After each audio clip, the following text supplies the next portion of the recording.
What's up, guys? Welcome back to my channel. It has been a while since we last talked. Now let's address the elephant in the room. My channel has been sucking lately. Now I don't know if you've noticed, but you probably have, especially if you're a loyal subscriber to mine, but things have been pretty off on my channel. The views are not where they used to be, the content maybe isn't where it used to be, and I've actually had a few of you DM me about it and comment on my comment section about it, so I understand and I see it. And so in today's video, I really want to share with you guys some reflections that I've made in the last few months, because obviously when you see your channel not really get the results that you want, obviously it's upsetting. And secondly, you go into problem solving mode and you try to identify what exactly you can change for the future, which is exactly what I've been doing in the last few months. Because let's be real, even though YouTube is a free way to get your content out there, there is still a cost associated to it. And the reason why I say this is because a lot of people, they come to me saying, hey, I'm really discouraged about my content. I'm really discouraged about my views. What do I do? And people like me will always say, stay consistent and be patient.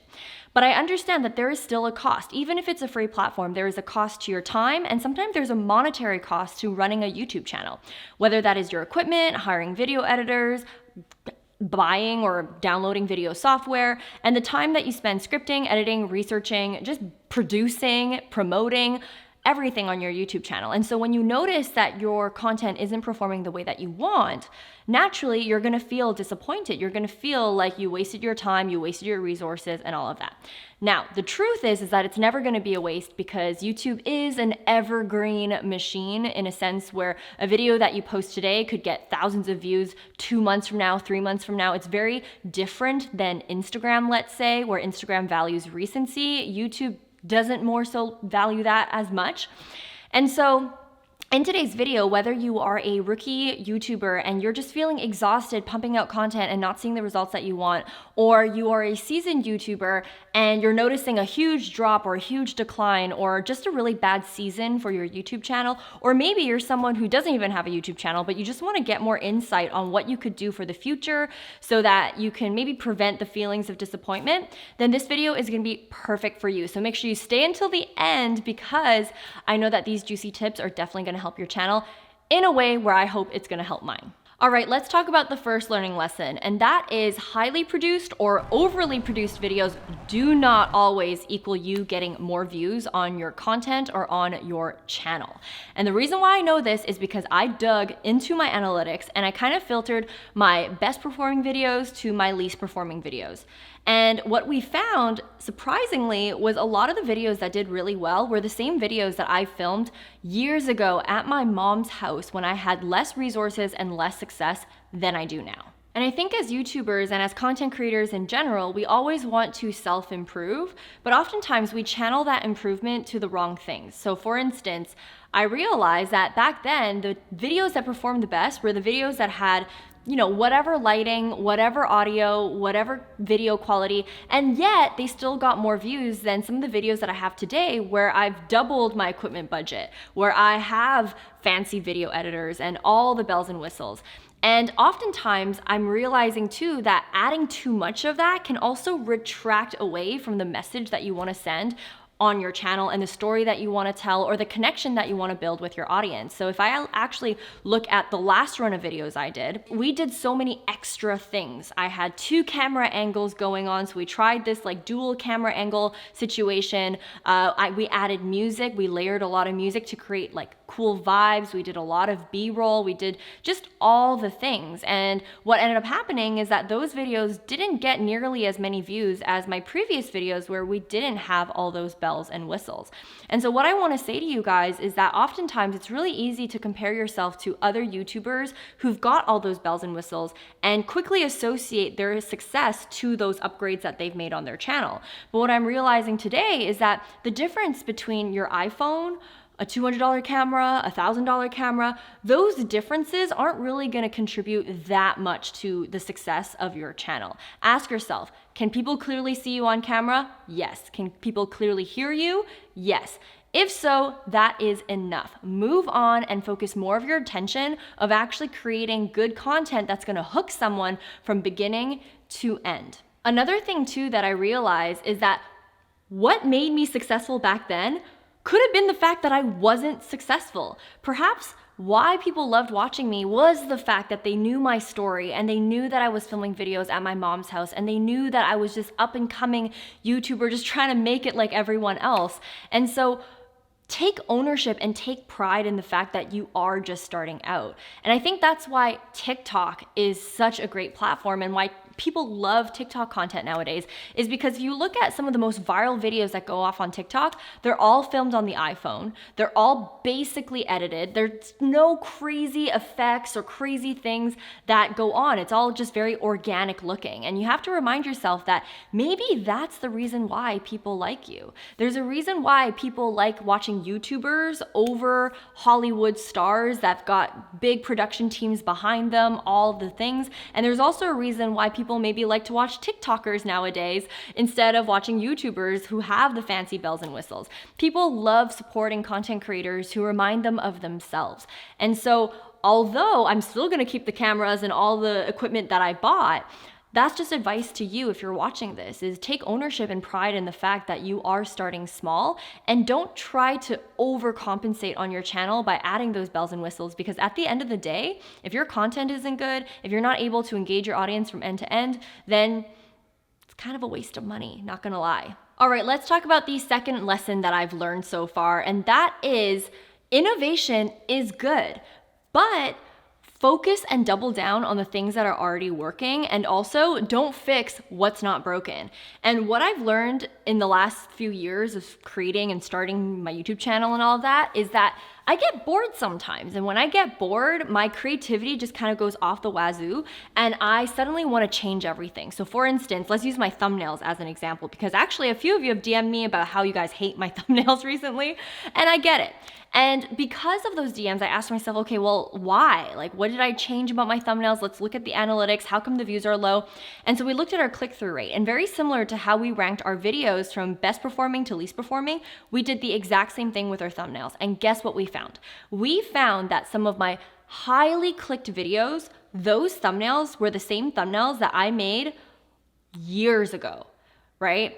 And so I asked myself, on my channel, I've changed my thumbnail design many times. And so if my original thumbnails were the ones that got the most clicks, then why did I change my thumbnails? And the answer is not a logical one. It's not one where I say, well, because the data supported it, and when I looked at my click-through rate, it was low, so I wanted to change something with my thumbnails to get the click-through rate up. That was not the logic behind it. The logic was, I'm feeling bored, I want to switch things up. And what I didn't realize I was doing is I was breaking something that was actually working on my channel. And it kind of sucks, right? When you do that. And the funny thing is that some of the thumbnails that performed really well were thumbnails that I created on Canva. And so over time, I've spent hundreds of dollars on thumbnails. And now when I look at my analytics and realizing the hundreds of dollars that I spent actually wasn't contributing to better results, then that kind of stings. And so my lesson to you guys is that innovation is good. You do want to keep improving your channel, but you do also want to take some time to look at your analytics and make sure that you're not breaking something that's already working. So for example, if you have an intro that works really well, and when you go into your analytics and you notice the audience retention is pretty good with that intro is causing people to watch until the very end, don't change it, right? Versus if you notice that maybe the drop-off rate is super high and your audience retention and your analytics is really bad, then that is a great opportunity to experiment with different intros to get that audience retention up. And so with that being said, if you're interested in learning more about analytics and how to read your KPIs, which ones to focus on, because I know when you go into Creator Studio, it's like pretty overwhelming, then make sure you like this video and hit the notification bell, because if I know that you guys like the video, then next week I'll definitely share a video of how I look at my analytics, the 5 key metrics that you should be paying attention to, and exactly what the benchmarks are in your industry and what to change in your channel if you are below those benchmarks. So make sure you like this video and hit the notification bell, because next week we can definitely talk about that if you want to. Now let's talk about the third lesson I've learned from my experience of having a channel that could be performing better. And that is, over batching is a real thing. Be mindful of how much content you're realistically batching for your channel. Now, for me, this is a really recent lesson that I've learned because I've always preached content batching. Now, recently I decided to buy a house and I moved, and it's a huge milestone for me. And because of that, I was really worried that I wasn't going to be able to be consistent on my YouTube channel. And so I was like, you know what, to be on the safe side, let me just batch 3 months worth of content. If I could go back in time, I probably wouldn't have made that decision. And here's why. Because I batched so much content for the next 3 months, that meant that I wasn't really able to adjust based on feedback, based on performance, and based on just new content ideas that I had or trends that were happening in my industry that my other competitors were talking about. And so it was really frustrating. Oftentimes it felt like my hands were tied because with the new batch of videos, a lot of you guys had tons of feedback for me, but unfortunately, I already created those videos, so I couldn't really change much to it. The analytics kind of showed me, maybe I could have done a better intro. Maybe I could have, added a better call to action. Maybe I could have done something differently. Those analytics that I saw, I wasn't really able to action on because those videos were already filmed, already edited. I paid for everything and it just had to go out. And so it kind of felt like that sinking feeling of being stuck with videos that you're not necessarily 100% proud of for 3 months. And so my advice to you is that instead of over batching, just try to batch what you need and what you can. So instead of doing 3 months, maybe what I could have done was 1 month. And another thing too that I realized with over batching is it's tiring.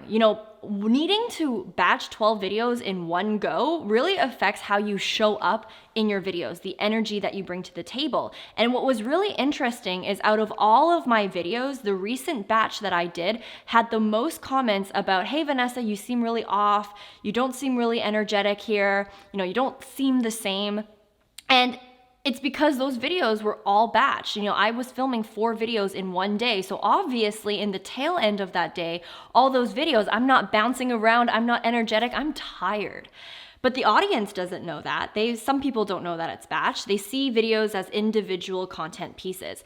And so if you want to regulate your energy, the way that you show up in your videos, if you over batch, that can compensate, or that can compromise, that should be the better word, that can compromise, the quality of your energy. And so always keep that in mind because that is definitely a very recent learning lesson that I took away from in the last few months of seeing my channel performance. Now, on the topic of overbatching causing you to not really adjust to feedback, whether that's the feedback that YouTube gives you on your Content Creator Studio and your analytics, or the feedback that your audience gives you, let's actually talk about feedback, because one of my biggest learning lessons is how important it is to involve your audience in the decisions that you make for your YouTube channel. And I used to be really good at this. I used to be really good at involving you guys in the content that I'm creating, the decisions that I'm making, choosing the thumbnails for me if I'm stuck between 2 different thumbnails. But as of recently, I kind of stopped doing that. And I realized that that was a huge mistake because at the end of the day, my channel would not perform without the people who subscribe to it or the people who watch my videos.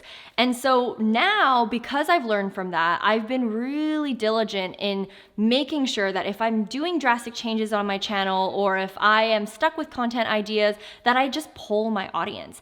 And to take it a step further, my company, we're realizing how important it is to collect feedback to the point where we initiated a huge feedback survey collection project. We got over 1,000 responses, and we were able to really look at all the feedback that you guys were giving, why you guys like to stay subscribed, why you guys unsubscribed, why you guys, like me specifically. So for instance, if there's someone talking about similar topics to me, why you specifically choose this, so that I can double down on the things that you like, but also look at the things that you don't like about my company or don't like about my videos or don't like about me that I could potentially improve for the future.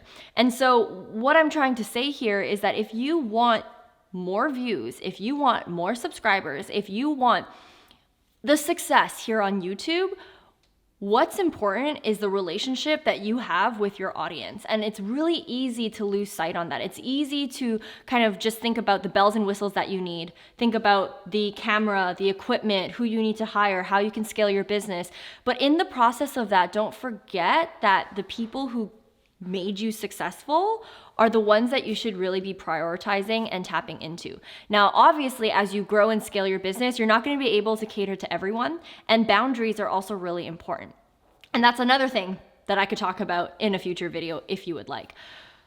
But at the end of the day, it's really important to include your audience. And so that being said, if you have any feedback about my channel or things that you would like to see in the future, comment below. My comment section is open to feedback. It's open to suggestions, and it's open to you guys just telling me what you want to see more on this channel. I would really appreciate it, and so would my team. So make sure you comment below and let me know. So far in this video, I've shared a lot of learning lessons that I've taken away from this experience of seeing my views declining on my channel, but I am also a really strong believer in not just giving you the fish, but teaching you how to fish. And so if you haven't already, make sure you hit the subscribe button on my channel and hit the notification bell, because in my next video, I'll be sharing with you guys the top metrics that you should be tracking on your YouTube channel and how to evaluate whether or not it's good or bad.